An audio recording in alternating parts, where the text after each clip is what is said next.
आपने ये किया मेरे सारा दूध बिखेर दिया। अबे तो क्या हुआ, दूध ही तो बिक रहा है, इसमें कौन सी बड़ी बात है। और साहब कल इन मैम साहब ने भी मेरा सारा दूध बिखेर दिया था और इस दूध को बेचकर ही मैं खाता कमाता हूँ और आज भी मुझे भूखा ही रहना पड़ेगा। अरे तुम गरीब लोग भूखे मरने के लिए ही होते हो। देखो राज, इसकी एक्टिंग तो देखो, कैसा रोना समूह बना रहा है। आपने मेरा बहुत नुकसान कर दिया है। अरे तो क्या हो गया, तेरा थोड़ा सा दूध बिखर गया और हमारा मनोरंजन हो गया। क्यों काजल? हाँ। आपको गरीब के पेट पर लात मारकर अच्छा लगता है? अरे ये तो पीछे ही पड़ गया, इसका कुछ करो। दो पढ़ते ही सीधा हो जाएगा ये और फिर कुछ नहीं कहेगा। आपको मेरे नुकसान की भरपाई भरनी होगी, नहीं तो मैं गाड़ी के आगे से नहीं हटूंगा। तू नहीं हटेगा गाड़ी के आगे से? कल की मार भूल गया?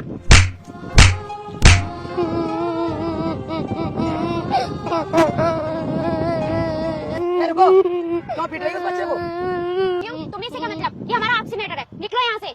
अगर तुम अमीर हो तो क्या किसी को भी पीटोगी? सुनो, तुम अभी आए हो इसलिए तुम्हें सच्चाई का पता नहीं है। इसने हमारी गाड़ी में टक्कर मारी थी। मैं यहाँ बहुत देर से तुम्हारी बातें सुन रहा था और यहाँ पर क्या क्या हुआ वो सब भी देख रहा था। और तुमने इस गरीब दूधिया की साइकिल में जानबूझकर टक्कर मारी थी और तुम्हें इसके सारे पैसों की भरपाई करनी भी पड़ेगी। नहीं करेंगे हम इसकी दूध की भरपाई।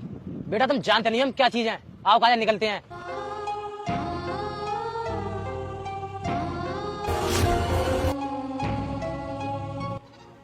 अंकल आपने क्यों बचाया मुझे गाड़ी के आगे से? मर जाने देती मुझे। नहीं बेटा, गरीब की जिंदगी इतनी सस्ती नहीं होती कि किसी अमीर की गाड़ी के आगे दम तोड़ दे। अंकल इन लोगों ने मेरा सारा दूध बिखेर दिया। सुनो बेटा, तुम ये शहर में जाकर दूध देना बंद कर दो और शहर में अपनी एक दूध की डेयरी खोल लो। फिर यही अमीर लोग तुम्हारी डेयरी से दूध लेने आएंगे और इस तरीके से तुम अपना काम आगे बढ़ा लोगे। लेकिन अंकल मेरे पास तो इतने पैसे भी नहीं है कि मैं डेयरी खोल सकूं। कोई बात नहीं बेटा, मेरे पास कुछ पैसे पड़े हैं। ये लो बेटा, इन पैसों से अपना काम स्टार्ट कर लेना। लेकिन अंकल मैं आपसे पैसे नहीं ले सकता। उधार समझ के ले लो बेटा, जब तुम्हारा काम चल जाए तो मुझे वापस कर देना।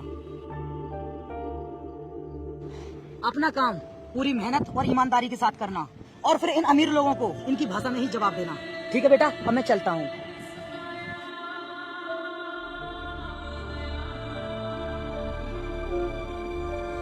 क्या करूँ यार, बहुत परेशान हूँ। अगर तुम्हारे बहकावे में ना आकर मैं कंपनी में घोटाला नहीं करती तो मेरी जॉब नहीं जाती। अरे यार, अब ये सारा दोस्त मुझ पर मत डालो। तुम तो बहुत जल्द अमीर होना चाहती थी, मैंने तो सिर्फ अपनी तरकीब बताई थी। लेकिन अब क्या करें? तुम चिंता मत करो, हमारे शहर में दूध की बहुत बड़ी फैक्ट्री खुली है, वहाँ इंटरव्यू देने चलेंगे। लेकिन उस फैक्ट्री में कोई जगह खाली भी है या नहीं? हाँ है, मैंने कल अखबार में पढ़ा था, उसमें जीएम की पोस्ट खाली है। अरे तो जल्दी चलो, कहीं ये पोस्ट हमारे हाथ से न निकल जाए। अरे सुनो भाई साहब, मुझे दूध की नई वाली फैक्ट्री का पता बता दो, कुछ जरूरी काम है। अरे ये तो वही है जो कुछ साल पहले दूधिया के लिए हमसे लड़ रहा था। अरे हाँ, ये तो भाई है। चल हट, हमें कुछ नहीं पता। सुनो भाई, ऐसा मत करो, मैं बहुत परेशान हूँ, प्लीज मुझे उस फैक्ट्री का पता बता दो। सुनो यार, कहीं उसी फैक्ट्री की बात तो नहीं कर रहा जिसमें जीएम की पोस्ट खाली है? हाँ यार, हो सकता है, ये भी उसी में इंटरव्यू देने के लिए जा रहा हूँ।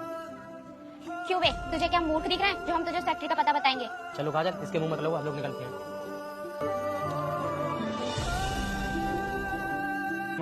दूध को सही तरीके से चेक करते रहो, हमें दूध में किसी तरीके की कोई मिलावट नहीं चाहिए। ठीक है, इस पर भी सबको तुरंत बता दो। वॉचमैन कौन था?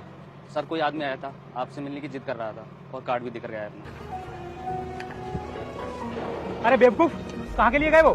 सर इधर के लिए गए। और तूने रोका क्यों नहीं? आज मैं जो कुछ भी हूँ ना, उन्हीं की वजह से हूँ। तुम रोको यहीं पर, मैं भी आता हूँ। रुकिए अंकल, मुझे मेरी भूल की इतनी बड़ी सजा मत दीजिए प्लीज।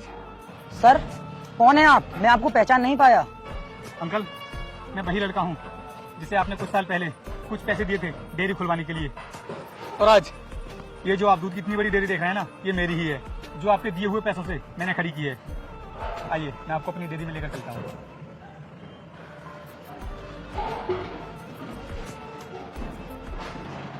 अंकल, अब आप खुद ही देख लीजिए, ये जो आप दूध की इतनी बड़ी फैक्ट्री देख रहे हैं, ये सब आप ही की बदौलत है। अगर उस दिन आप मेरी मदद नहीं करते तो मैं इतना बड़ा बिजनेस खड़ा नहीं कर पाता। और आपके दिए हुए पैसों से मैंने डेयरी खोली, वो अच्छी तरह चलने लगी, बुकिंग पर भारी मात्रा में दूध आने लगा। फिर उसके बाद मैंने पनीर का बहुत बड़ा काम डाल दिया। और अंकल, अब ऐसी मेरी कई फैक्ट्री हैं। बहुत अच्छे बेटा, इसी तरह ईमानदारी से आगे बढ़ते रहो। और अंकल, डेयरी खोलने के बाद मैंने आपको बहुत खोजा, लेकिन आप मिले ही नहीं। ये देखिए आप।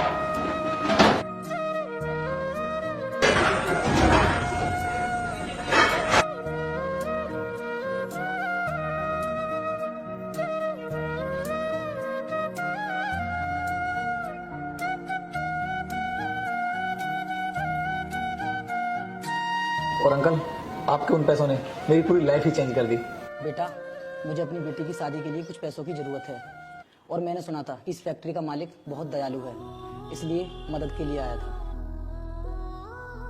उधार समझ के ले लो बेटा, जब तुम्हारा काम चल जाए तो मुझे वापस कर देना।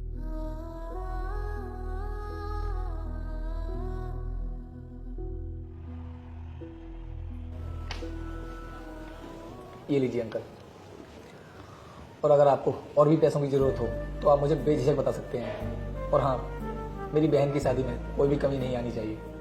अरे बेटा, इतनी बड़ी रकम? मुझे तो सिर्फ 50,000 रुपए की जरूरत थी। कोई बात नहीं अंकल, अगर उस दिन आप मेरी मदद नहीं करते तो मैं इतना बड़ा बिजनेस खड़ा नहीं कर पाता। सर, कुछ लोग इंटरव्यू के लिए आए हैं। ठीक है, अंदर भेज दो। मैं आई कम इन सर? कम इन। अरे यार, ये तो हमसे भी पहले पहुंच गया। लगता है ये पोस्ट भी हमारे हाथ से निकल गई। अरे, आज तो अमीर लोग हमारे ऑफिस में इंटरव्यू देने के लिए आए हैं। क्या बेटा, आप इन्हें पहचानते हो? हाँ अंकल, बहुत अच्छी तरह। बेटा, ये लोग मुझे कुछ देर पहले मिले थे। मैंने इनसे फैक्ट्री का पता पूछा, लेकिन उन्होंने मुझे कुछ नहीं बताया। अंकल, ये लोग हमें कुछ दिन पहले नहीं बल्कि कुछ साल पहले भी मिले थे, अगर आपको याद हो तो। सर, हम लोग कुछ समझे नहीं कि आप क्या बात कर रहे हैं। ये अमीर लोगों की याददाश्त भी ना बड़ी कच्ची होती है, बहुत जल्दी भूल जाते हैं। अरे मैडम, आप तो पहचानो मुझे। सर, मैं कुछ समझ नहीं पा रही हूँ कि आप क्या कहना चाहते हैं। अरे कोई बात नहीं, हम याद दिला देते हैं। आपसे कुछ साल पहले याद करो, जिस दूध वाले के साथ तुमने जो बर्ताव किया था।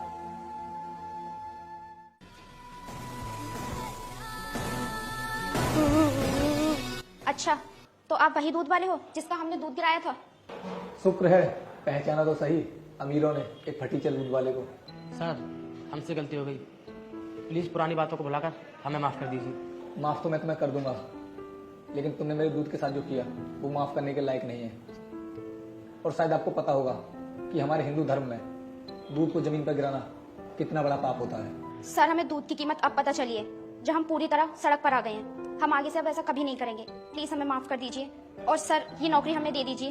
तुम लोगों ने अपनी दौलत के नशे में चूर होकर ना जाने कितने लोगों पर अत्याचार किए होंगे।